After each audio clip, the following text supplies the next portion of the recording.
Buenos dias.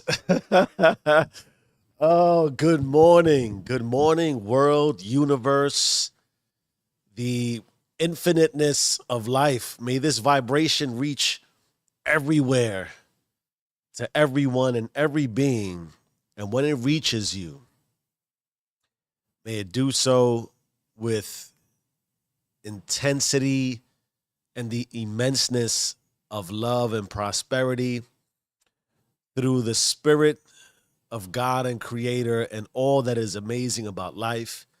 May you have one very brief moment, if only just one, where you just are absolutely in love with who you are and everything that is the abundance of life that is offered to you, as a reminder that it could always be that way.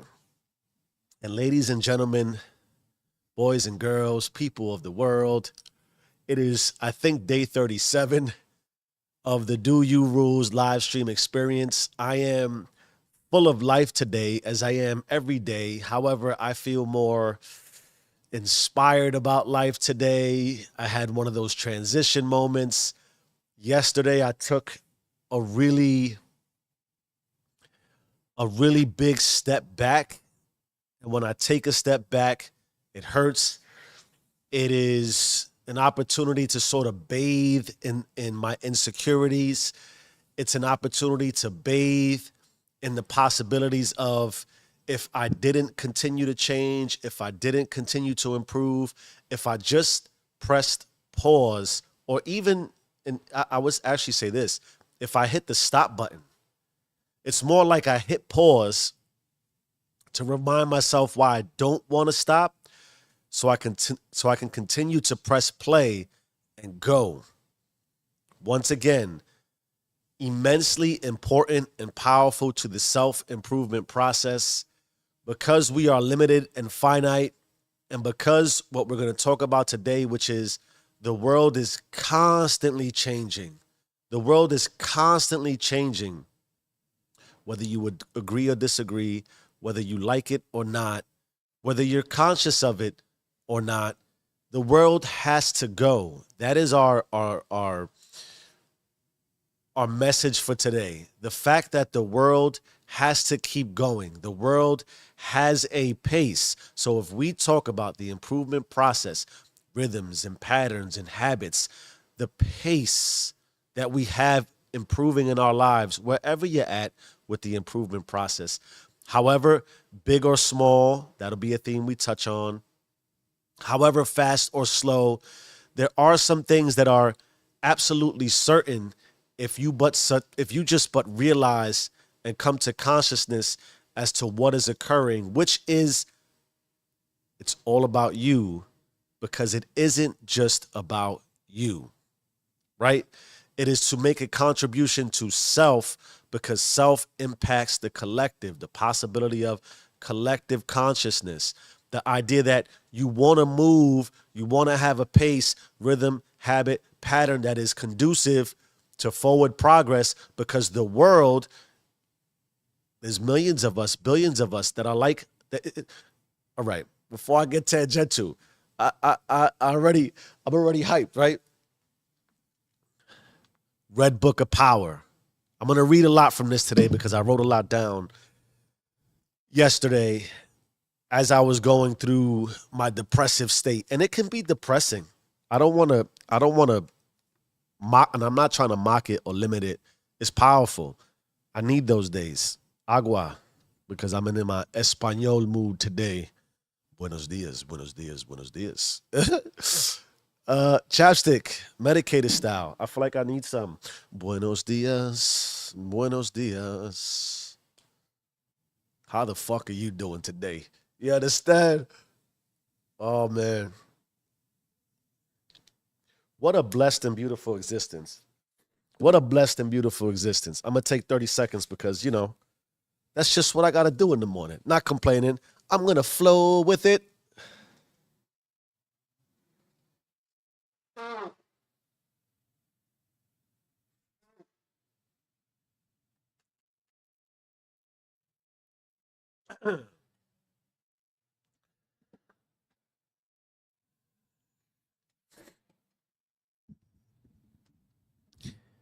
Let me let me share a little secret with you about life.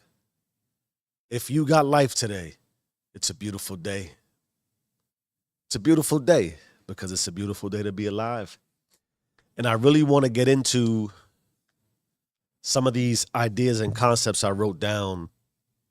I got like 3 pages of notes today, and I'm really I'm really excited about them because I mean I wrote them and they came from my head, and I like seeing what's in my head. If it applies to you, great. If it doesn't, great. I don't take offense to it either way.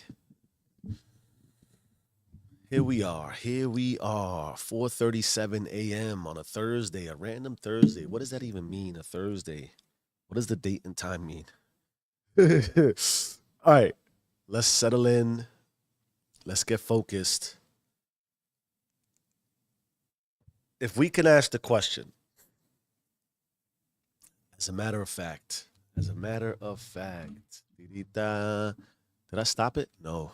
Ooh, because my book almost hit the space bar. Hold on again.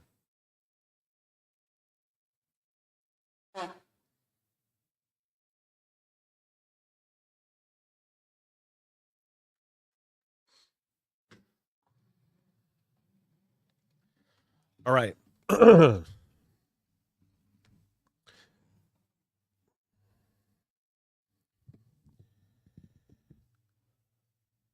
Let's go again with this. Immense and powerful blessings of peace, love, and prosperity. May the spirit of God, creator and universe, and the spirit of love hit you today, if even for a brief moment, to have you remember that loving yourself is a beautiful thing, is possible to you at every moment, and can change everything about your life. I want to ask some questions today. One real question today that's going to bleed into a lot of possibilities, a lot of thoughts. I wrote almost all of them down, and I really want to get to them because I think humbly and respectfully, if you want to make a change with your life, I think that you can. I think that you should. And irregardless, even if you remain the same, the world has to change. The world is a constant. The world is always, and there are very few absolutes, but if you think about where you are now and think about where you might have been and think about where you could go, nothing is the same, right? Everything around us is is massively different. Evolution in a simplistic form, without getting too scientific and deep. The world has no choice but to evolve. So, in that way, if you can come to consciousness about that, we can agree that the world has a pace. And as the world is moving in its pace towards change, it is moving most likely in very small increments. And occasionally, because everything can't be big, small does turn into big, and change disrupts us. And change, when it's revealed, impacts us immensely and can put us in a predicament where we feel like we might have missed something. Or we may feel like we lost our shot. We may feel like we won't get that chance again. However, I'm here to tell you with absolute certainty and conviction and love and the authority as just a straight up person like you with the same power, ability, and authority of creator that the next change the world goes through could be all about you. And however you want to change with it, if we must so take some of these things into consideration. I wrote this down. In our hectic, manic, and intense world of change, worrying, worrying is a great distraction. I would argue the greatest distraction available to us in life is the thought and the manifestation of worry.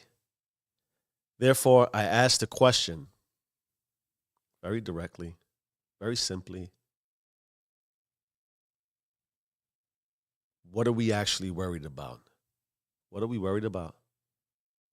All things being net net, what are we worried about? What is occurring in this moment right now that you should absolutely stop, drop, and do everything to address? Because it is that unfortunate that you have to worry about it incessantly. And you have to, I would argue, if there's something to worry about, you're not listening to me. If there's something to worry about, you certainly aren't procrastinating. If there's something to worry about, you're certainly not doing nothing about it. If there's something to worry about, then go do what you need to do to make it stop. What are we talking about here? What are we worried about? I could argue, of course, because of the expansion of the world and what appears to be a frenetic pace, that there's a lot to worry about because we might find ourselves in a state of lack. Listen, let's be human and agree that abundance, there isn't one of us who doesn't want abundance. Spell it how you want to spell it, create it how you want to create it, detail it however detailed you want to make it detailed. If we wake up, look around, and know that all this is possible and we don't have it, that can create worry. Fine, whatever. In that same way, the life we've created for ourselves could cause worry because, well, there's a lot we might have going on that we don't want to lose. So we could be worrying because we don't want to lose what we got. We could be worrying because we want more than what we have. We could be worrying because we don't have. Somewhere across those spectrums.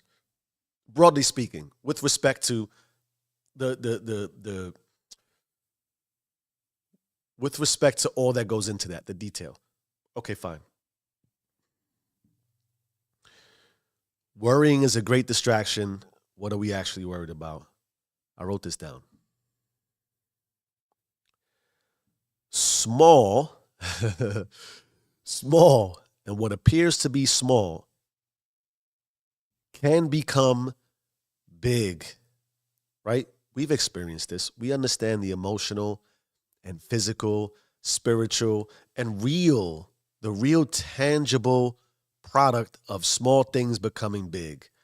We ignore too much of the small or what appears to be small, and all of a sudden, when it reaches what's the word? It sort of reaches an apex, or at least it appears to be, and it really hits us, boom. It all of a sudden feels big, but it took a lot of small to get to that big. And if we just think about the reality of who we are, our physical health, the physical body is deteriorating by the second. We were all sentenced to death at birth. Do you not realize that? Have we not come to that realization? The minute you were born, boom, you had a timeline. It expires. And so in that way, the body, it can't sustain. It has limits. So just the fact that you're alive, tick tock, tick tock, tick tock, brings you closer to the inevitable. So the body naturally deteriorates. Now, however, and in the same way, if we don't take care of our bodies, we might wake up one day and feel something we don't want to feel, experience something we don't want to experience, get a phone call we don't really want to get from a doctor or somebody that says, And some of it's out of our control, but if you think about it and you really reflect, and we can be what we need to be to see these things. We can appreciate to ourselves. I'm not telling you to go tell everybody or have this realization in a big circle and announce this to everyone. Just to yourself, have this conversation. All these small things, they appear big, boom, because inevitably small after small after small after small after small creates big. Is that not logical? I think so. However, and in the same way, what appears to be big and what comes at you big and massive eventually becomes small. If for no other reason, right? If for no other reason, big will become small because something bigger is waiting. And we all get very uncomfortable in our lives today, especially in the professional space, that we're all expendable. They'll replace you. They'll just, yeah, because, and it's big, it hurts, it's terrible. But as that thing is big and huge and monstrous to you and just you, there's so many other things happening. And as that big change comes to the world and says, look, do it this way, look at the pandemic. Big, boom, it became real small, real fast. Now there's remnants, there's things that occur that maybe we can't shake. It impacts us forever. Fine, I'm not saying that it isn't right, wrong, and indifferent. However, big can't remain big if for no other reason there's something else bigger got to come along. Why? Because as we sit possibly in the smallness, the world is creating massive bigness as it is moving in its own pace. The world takes small incremental steps forward regardless. I'm going to talk about that in a minute. I wrote it down a little more eloquently, at least I think I did. But ultimately, you have a pace and everyone has a pace because the world has a pace. And just because you're doing something or not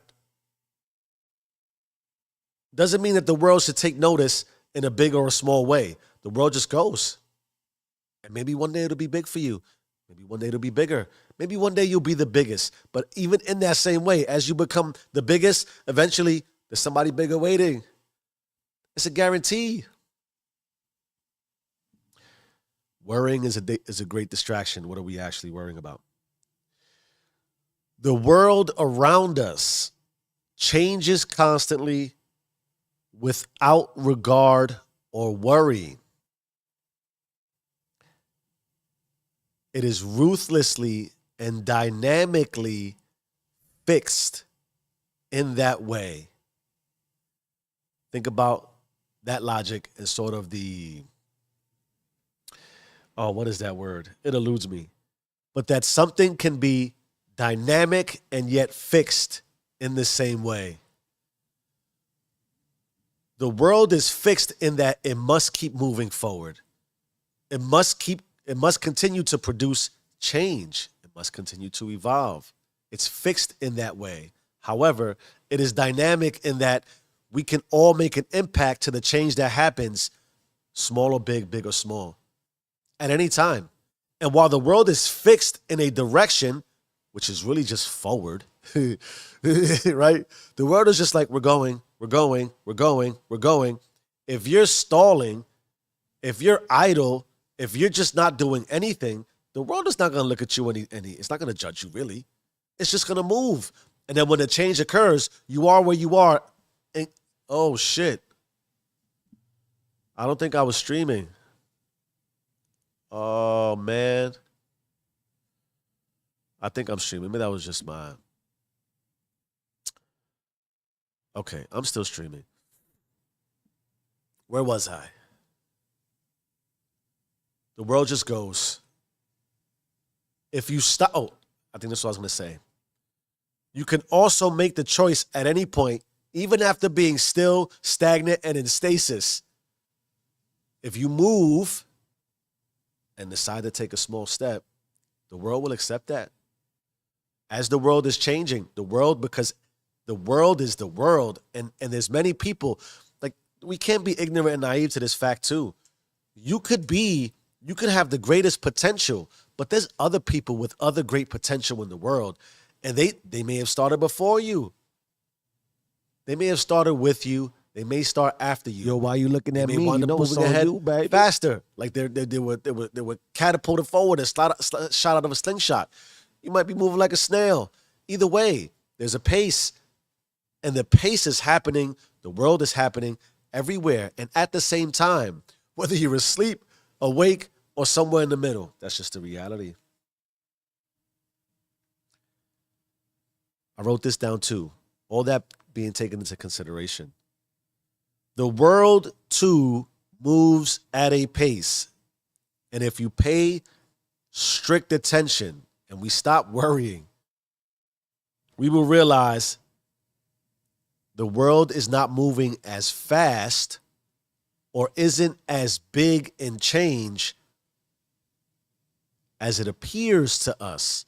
We, of course, don't see it, the change, until it changes, making it feel big and fast and large.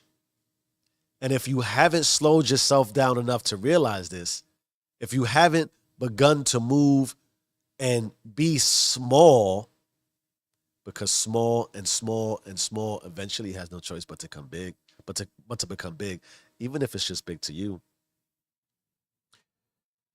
When you stand still and change is revealed, you feel like, oh my God, what just happened?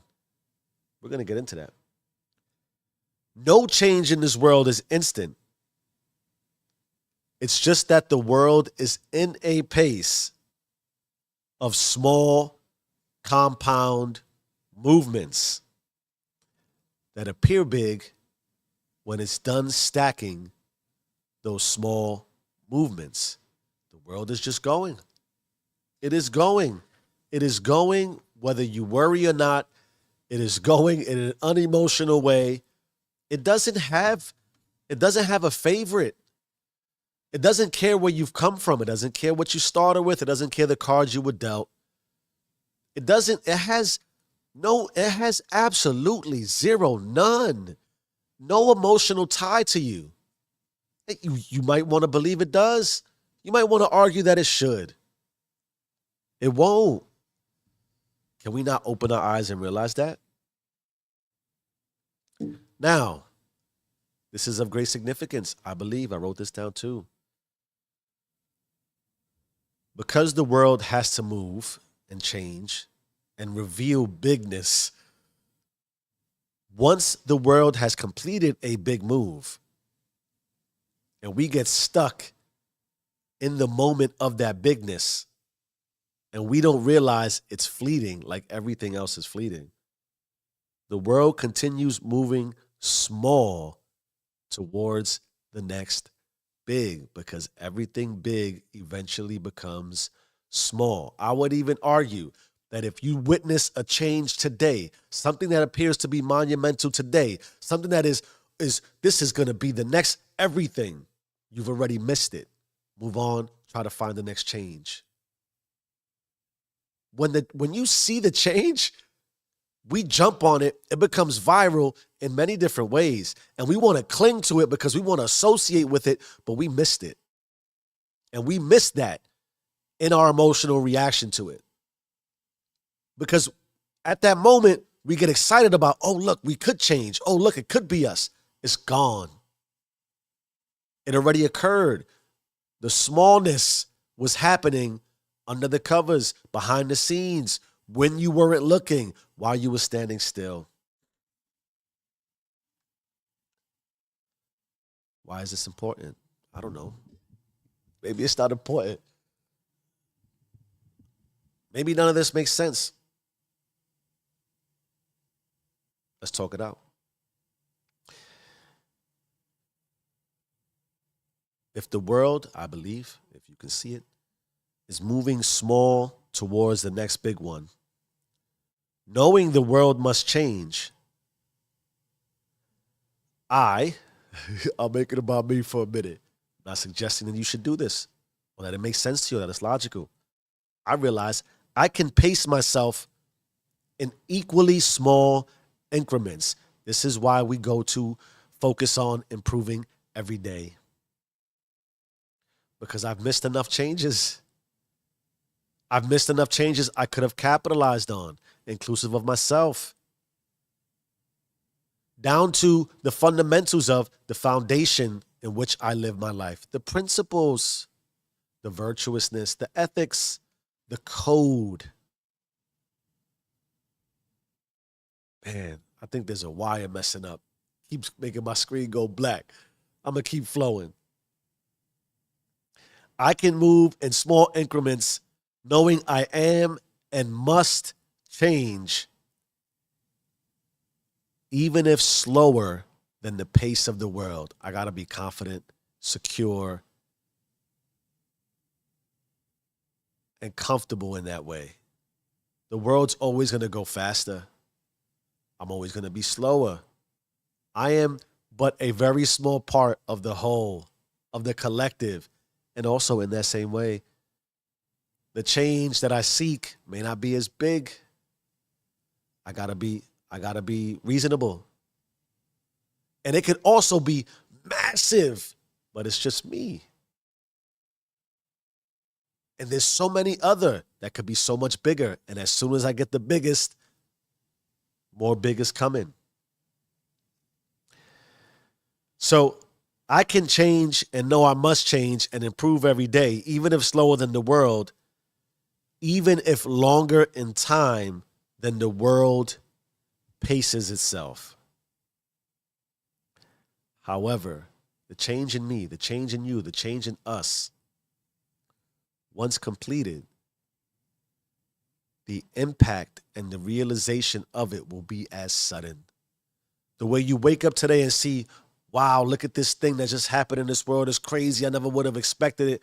Is the same way all of a sudden, boom, your entire life has changed. Just like that. Because as you're making your small little steps, I believe, I talk about this regularly, you release the God in you, the spirit in you, the manifestation, the energy, the vibration, the frequency. The world is looking to match you. Because the world has no prejudice. It says, oh, you're trying to change? I see you. I see you. And it positions other changes to meet you somewhere. Everything meets in the middle some way, somehow. You're always in the center. You're always the center of your world. We're all self-centered. And if we can take our self-centeredness and look to position it in the proper center, eventually everything else we need will meet us right in the center. It's always in the middle. It's always all around us. It'll always find us, so long as we're taking those small steps.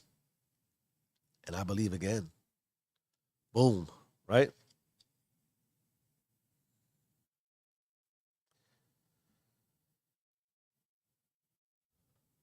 I'm going to reemphasize this point. And while we might worry and the difficulties caused by the reality of thought and consciousness, it just is. The ups, the downs, the sideways, the unexpected. It's just the tragedies. I don't want to be unsympathetic. There's something that might hit me that could make me stop forever. God forbid. But that's why I try to prepare myself. That's why I believe in what we're doing. The momentum towards movement and change and constant pressure towards reaching our center, that we can deal with everything that life is going to hit us with. As unfortunate and I get that I've been through difficulties, certainly not the most extreme, although I've seen some things, man, and I've experienced some things that hurt. There's a lot worse that could happen. Cliche, I know, but I don't want to be ill prepared. I don't want to, it's not that I just don't want to miss the change and be part of the change. It's that if God and universe decide I'm not to be part of that change, I don't want to break down. And I could. There's a lot of things that I worry and struggle about that I take to bed with me at night. That the same reasons you find your why and your inspiration and motivation, it's because you're scared to death about if none of that happens or if none of that is there. It is bigger than me. I guess I'm terrified. I'm terrified of that. Right? I'm terrified that I may not get another day. That's terrible. We all think that. I think we all think that. Possibly, maybe. Reinforcing, because we see a changed world, as the changed world reveals itself, not as it is changing, not as it is happening, rather when it's happened. Because we've seen happened changed, we get the sense we've been left behind, right? The world has just changed. I got left behind. I missed my opportunity. I'm worrying. I'm worrying about the same things, repeating the same rhythms, habits, and patterns, expecting something different. I don't know why. That is madness personified. That is crazy. That is borderline psychotic to me. What are we doing when we do that? And it's crazy because the small that we need to contribute in order to see the big is monotonous. It's awfully complex in that it is so simplistic. If you could just find a way to repeat rhythms and patterns and habits that are conducive to constant growth, it means you are constantly moving forward. It means it hurts. It means it's stressful. It means you worry more. Because in the same way you worry about what you don't have and you do nothing about it, is in the same way you worry about that you're doing something about it and you still won't have it. It's difficult. And I wrote this too. It's happened, but it's not finite. It doesn't end. It's always happening. It continues to happen. It's not that it's changed, it's that the world is always changing. Small is always happening until it's too big to be missed. So don't get left behind. What role are you playing in this world and with your life? I think those are all real questions. And they're difficult questions to not just answer, but to ponder. You might get caught and thrown and thrust into a situation where you're given a mic, you're on the stage, and you have to answer for your life. That's a different set of circumstances. And we all believe when left to question and answer for our lives, we're going to answer with the right answer. But then it begs the question for me, what exactly is the right answer? You're going to give the answer for the moment, the answer that you think someone wants to hear. You're going to give the world the answer and the response you believe it is seeking from you because of what the moment, as it's happening and as it's changing, is dictating to you that you should answer and respond with. Why? Because worry leaves us behind. And when we're worrying from behind, generally speaking, logically and reasonable, we give answers that are already ahead of us. Meaning we see the change, so we cling to the change, like I said before. We go viral with the change, and we want to associate with the change. You're not that change. That change is already completed. It might be a reflection and a symbol of what you could be, of what you did think, of what you could possibly make manifest. But answering in that way, putting on a mask and a facade in that way to align with what the world is now telling you, puts you in the same position where you're now missing the next change. I'm not telling you we shouldn't subscribe to it. I'm not telling you we shouldn't adopt it. I'm not telling you it's not meaningful. What I'm suggesting is answer the question of what are you worrying about? Answer the question about where the world is and how that pertains to you really. And if you find yourself behind pace, know that the pace hasn't stopped or completed and never will cease changing, which at the minimum, if you can accept that, means you still have a chance. There still is an opportunity, even if you missed the last one. The guarantee is always that it is happening, even when you see that it's happened. Change your mind, change your life. I am who I say I am. Do you and stay rich.